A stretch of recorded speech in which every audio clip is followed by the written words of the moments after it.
For many fans, Dan Simmons is no less than a demigod. His literary expertise is probably among the best of this generation. In particular, Hyperion Cantos is considered a classic in the world of science fiction literature, though we think it honestly transcends genres. If you're looking for a book that will truly take your breath away and give you that warm rush of dopamine with every page flipped, look no further, my good friend. There's rich storytelling, intricate plot lines, very well-written characters, and overarching themes that will certainly make you put on your thinking cap. Reading as such is not something that should merely satisfy the desire to find an escape from reality. You know a book is epic when it poses questions that you cannot answer easily, makes you feel a whirlwind of emotions with nothing but simple words, and stays with you long after the page is completed. That's what Hyperion Cantos is, and there is not an iota of exaggeration here. In case you've not come across this amazing work yet, maybe this video will give you the push you need. And for those of you who have lived through this experience, what say we relive it once more? But before we go into our explanation, we have a very small request. If you like our content, please support us by subscribing to our channel. This is a small click for you, but for us it means a lot. Thank you. Let's begin.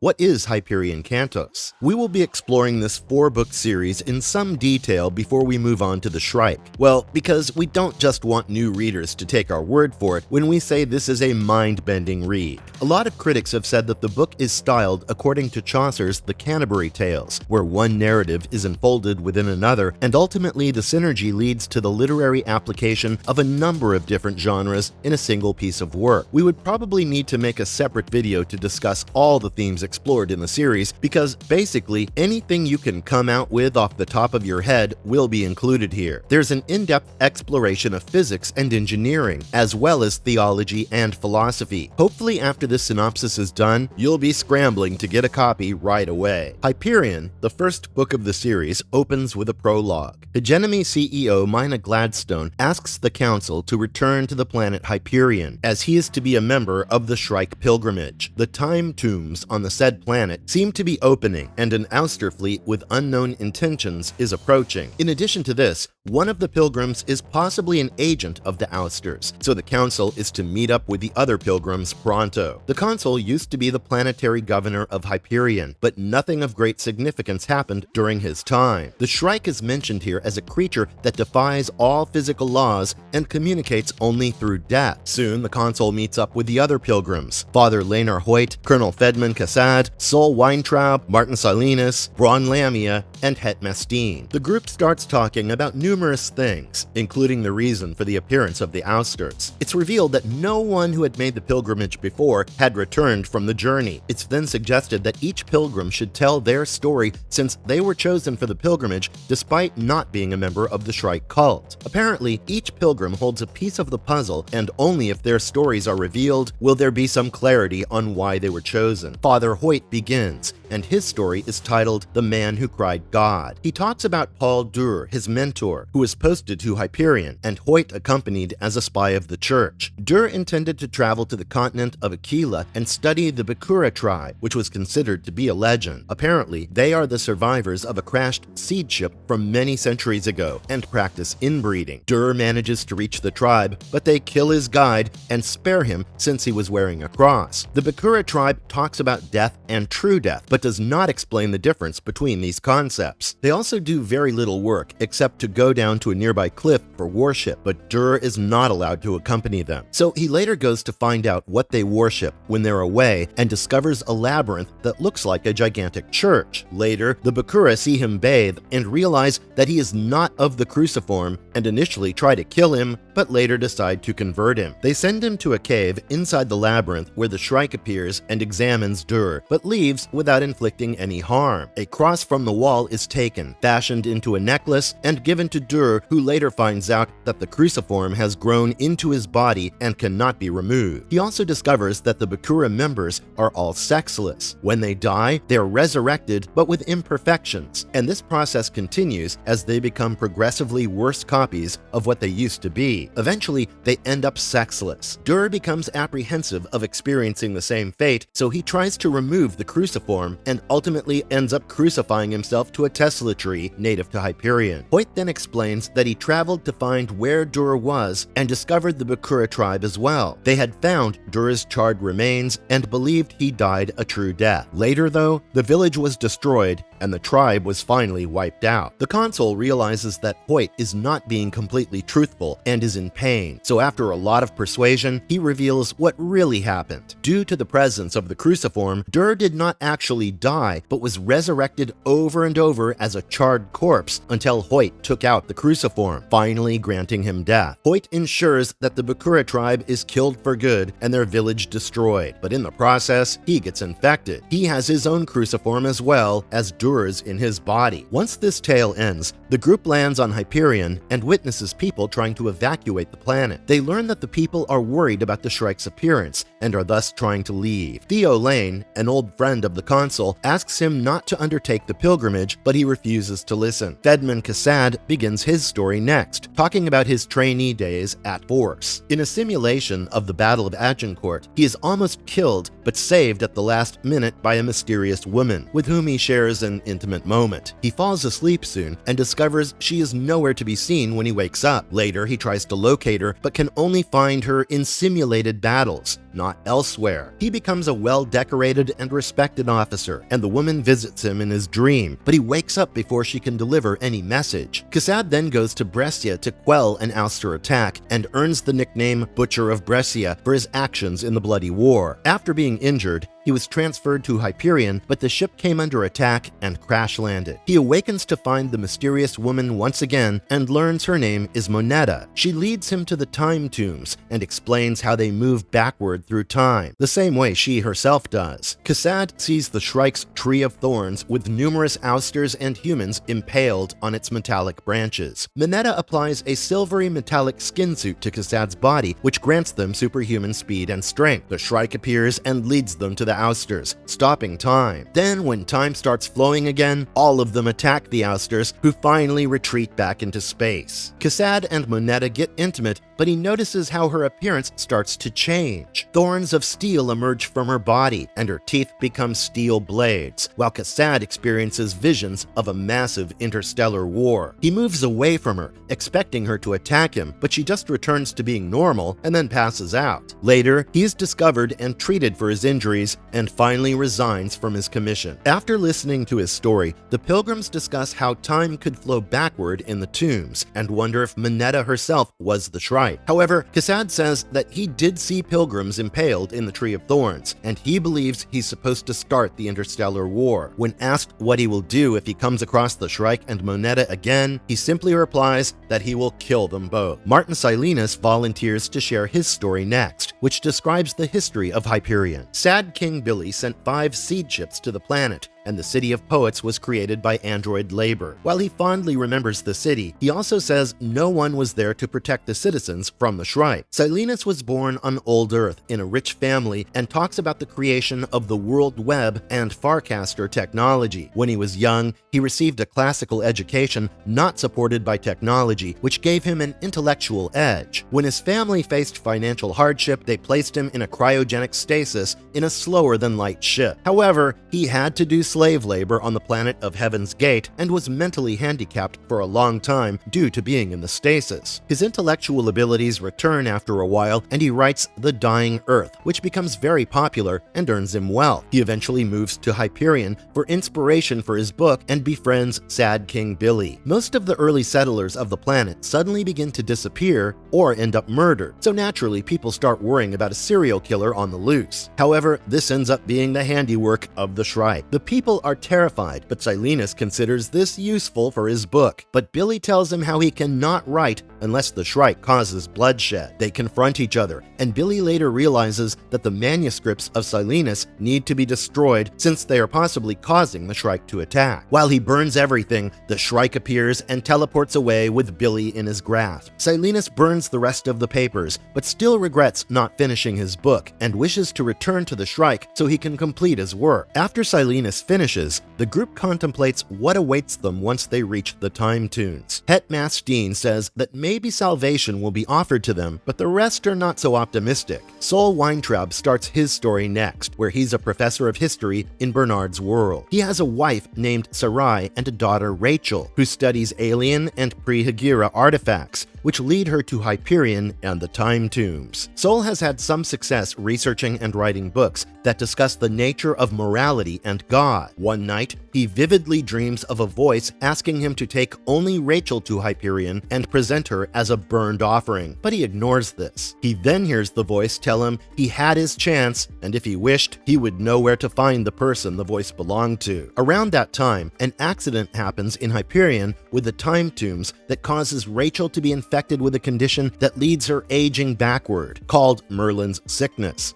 This causes her a lot of despair, but she begs her parents to pretend that everything is fine. Sol continues having those dreams, asking him to present his daughter as a burnt offering. This leads him to write another book about how God had demanded Abraham to sacrifice Isaac, coming to the conclusion that blind allegiance and obedience to anyone that compromises basic humanity is evil. Sarai confesses to him how she has been having the same dreams and wishes to take Rachel to Hyperion, but Sol disagrees. Sarai later dies in an accident, and Rachel re-enters infancy. The date of her birth draws closer, and Sol decides to find a cure for her condition. Concluding his story, Sol asks if the rest of the pilgrims would like some fresh air. They observe a battle in the night sky, and Hetmastine becomes very disturbed. He disappears the next day, leaving behind nothing but blood in his room, and after searching thoroughly, everyone accepts that the Shrike took him. His Mobius cube is found unopened, and the consul figures it contains an erg that was to be used against the Shrike. Braun Lamia starts her story in a noir fashion. On her home planet Lussus, a client named Johnny asks her to investigate his own murder. He has a human body with an AI mind, so while his consciousness cannot be destroyed, his body can be. Lamia accepts the case, and it takes her to Madhya, a planet that is not part of the world web yet. Johnny believes he was infected with a virus, and Lamia asks why would anyone even want to hurt him. He says there's no real advantage to hurting his body, and explains how his mind is a recreation of John Keats, a poet. While they part ways, Lamia later learns from a hacker that cybrids like Johnny will eventually have their persona template destroyed and go insane. In the meanwhile, Johnny is attacked once again, and this time, the attacker is caught after a fierce chase through Farcasters and planets. But he self-destructs, revealing himself to be a cybrid as well. Lamia and Johnny regroup and find out that he has volunteered to be a part of the Shrike pilgrimage. She agrees to accompany him to Hyperion. They try to ask Gladstone about Technocore's interest in Hyperion, and not getting a clear answer, take matters into their own hands. They find out about 3 factions within the core: stables, who want humans and AI to exist together; volatiles, who believe humanity has outlived its purpose and is a threat to AI; and the ultimates, who only want to craft an AI god that could predict the future accurately. As a result, they figure out there are 2 possibilities. The AIs have sent the Shrike back in time to end humanity from a future where Technocore rules supreme, or the remaining humans have sent the Shrike back to end Technocore for good. Think of it as Terminator, but better.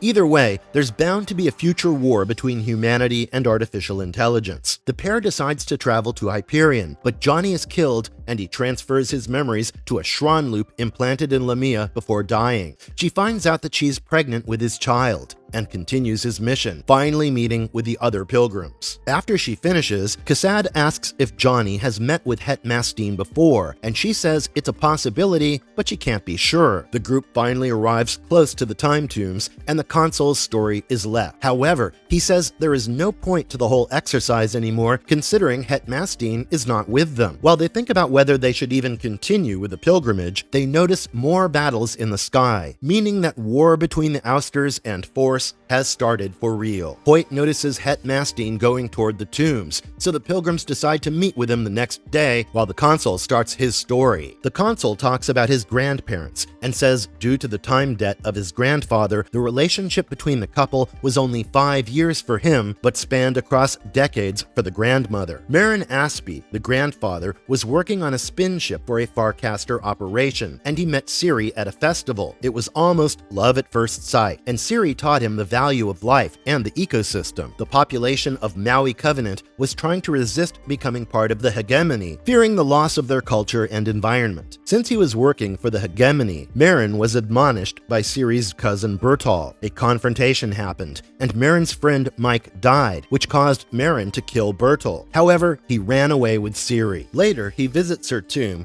and it's revealed that they had children, who are now older than Marin himself due to his time debt. Marin recalls their sixth reunion when he was 23 and Ciri 70. Despite becoming very wealthy, she remained faithful to him. As they vacation, Marin tells how Farcaster technology will lead to industrial progress and assimilation of culture. He also tells her that if the people resist, troops will be sent to suppress them, and the operations of the Farcasters are inevitable. The story cuts to Marin visiting her tomb, which is empty. Donal, their oldest son, explains that his mother was cremated and she had left instructions for their father. Going through the items in the tomb, Marin is overwhelmed and decides to end the Farcaster operation before everything that Ciri loves gets destroyed. His effort was valiant, but not enough, and ultimately he died. Donal is revealed to be the consul's father, who later becomes a hegemony senator. With the industrialization of the planet, the local animal species become extinct. The consul thus decided to work for the hegemony until he could find a way to destroy it, and he mentions how it kills any indigenous species that could be a threat to humanity. The consul is sent to Hyperion to deal with the ousters, where he becomes a double agent. He realizes that the ousters are not barbarians, and are in fact in many ways far more developed. While the world web holds on to the old way of life, ousters learn how to adapt to changes. They also reveal to him how the destruction of Earth was a planned effort by Technocore and hegemony. He informs Gladstone about this, but leaves out the part where he was promised a device that would allow the Shrike to attack the world web. During his time as planetary governor, he was in touch with the ousters too. He was the one who released the Shrike, killing the ousters involved and telling the rest that it happened by accident. Meanwhile, he also told Gladstone that an ouster attack was imminent, hoping to end the hegemony. With his story ending, the Pilgrims are astonished to realize that the consul is the spy Gladstone had warned them about. He, however, says that he was not the one to attack Hetmastine, but the rest of the group is divided about whether to kill him for being a traitor or to continue with the pilgrimage. Sol, however, says that Technocore and the hegemony are likely to be aware of the consul's truth, since they have betrayed his family before. Hence, despite his belief,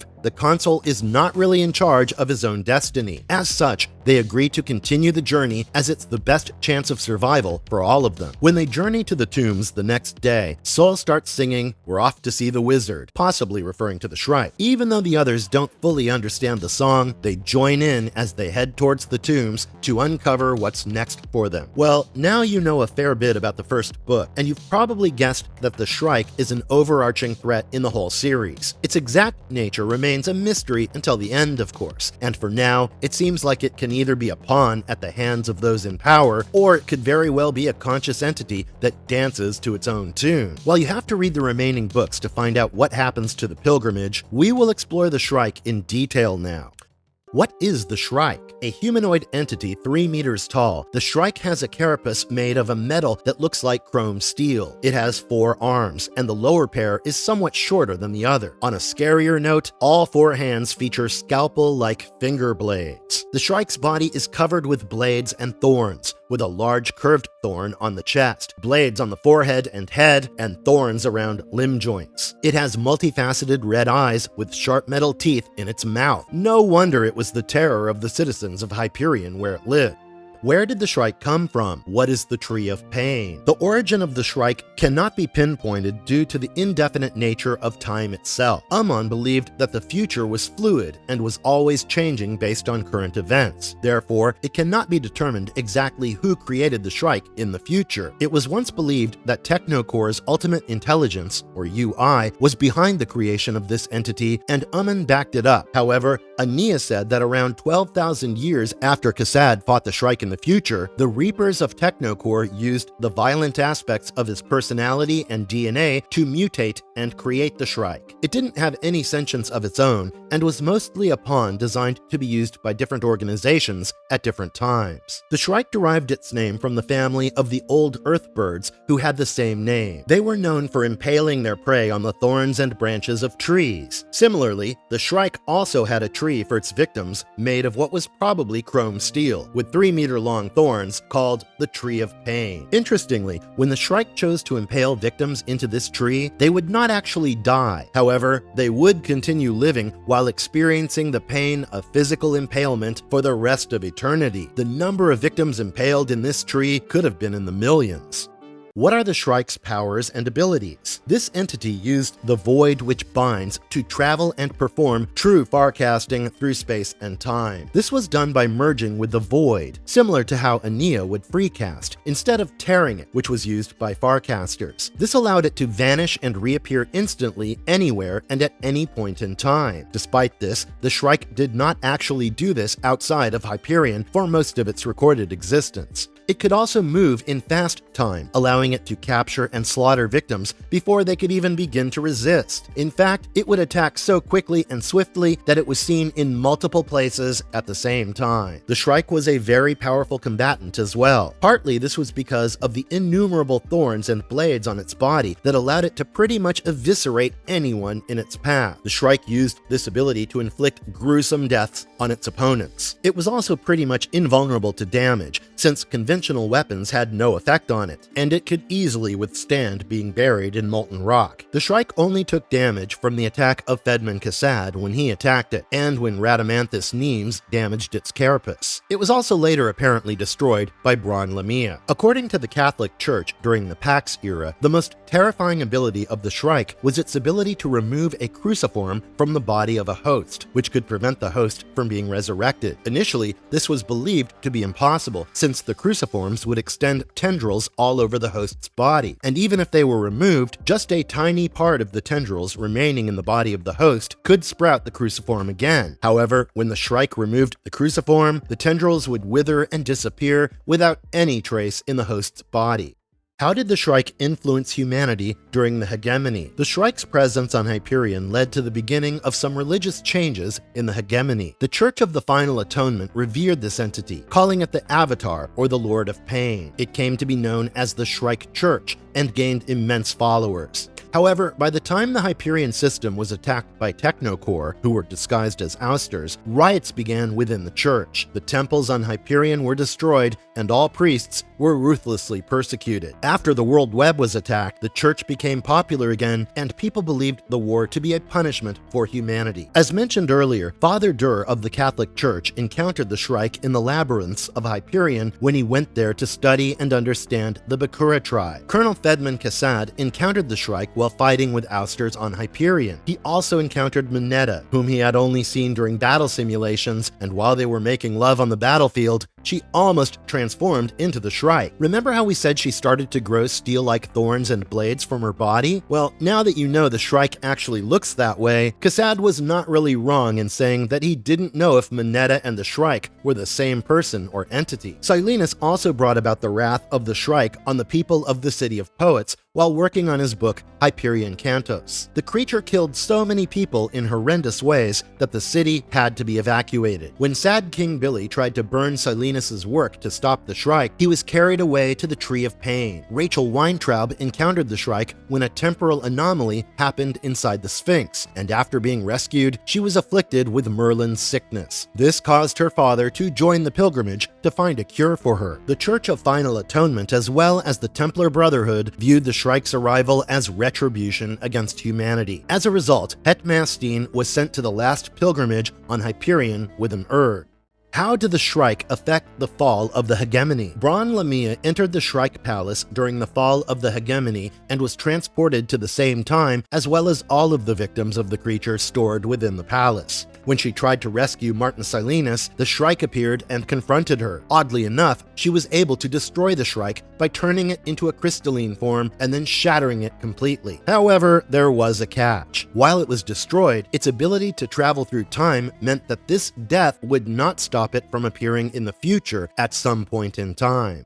Why did the Shrike return after 300 years? After the hegemony of man was destroyed, the Shrike did not appear anywhere for nearly 3 centuries. However, it appeared when Aeneas arrived in the present time using the Sphinx's portal of the past. She was trying to defend herself against the Pax forces that were trying to catch her. Next, the Shrike appeared on God's Grove when Aeneas and Raul Endymion farcasted to that point from Qam Riyadh. It started fighting with Rhadamanthus Nemes, and they were somewhat evenly matched in prowess. However, Nemes used a Sphinx card, a temporal displacement device made by Technocore. This made the Shrike go into the future for a span of 5 minutes. Possibly the final appearance of the Shrike was during the funeral of Martin Silenus on Old Earth. It is seen standing still as a statue, apparently guarding over the gravesite.